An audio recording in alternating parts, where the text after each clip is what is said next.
یه جوان مجرد تو اوج در حقیقت نیازهای جنسی، زمینه هر فساد براش فراهم.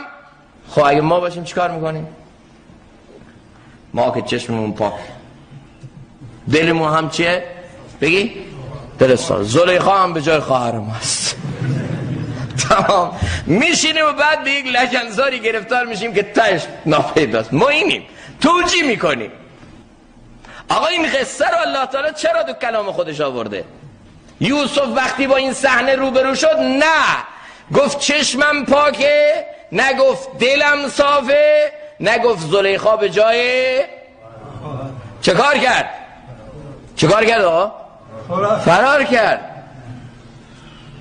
چرا فرار نمی کنی از محیط فاسد؟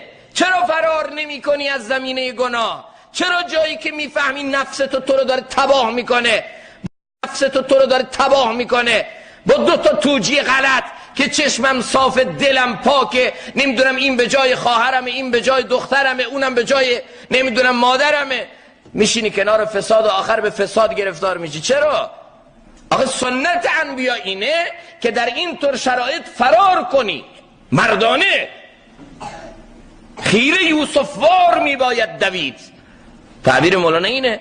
وقتی آقا اینطور فسادی برات مهیا شده، خیره یوسف وار میباید دوید. یه لحظه مکس نکن، یه لحظه نیست، فوری فرار کن. آقا کجا داری فرار میکنی یوسف؟ از فساد زلیخا. درای دربسته رو مگه ندیدی؟ چرا فرار میکنی؟ کار من فرار. درای دربسته رو باز کردن مال خداست.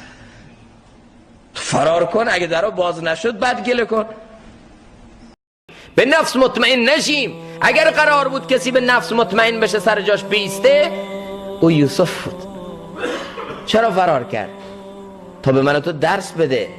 آقا از این شبکه ماهواره‌ای فرار کن، از این دنیای مجازی که تو رو داره به گناه دعوت میده فرار کن، از این دوست نابا فرار کن، از این جایی که زمینه فساد فرار کن. یک لحظه نیست. یک لحظه ایستادی شیطان تباه میکنه. یک لحظه به نفس اعتماد کردی تو رو تباه و برباد میکنه این نفس. خیلی ها نمیخواستن به این لجنزار برسن، خیلی ها نمیخواستن که آبروی خودشون و خانواده خودشون رو ببرن، لکه ننگی برای خاندان خودشون بشن. اصلا فکر اینو نمیکردن. از کجا شروع شد؟ از زنای زبان، از زنای چشم، از زنای گوش.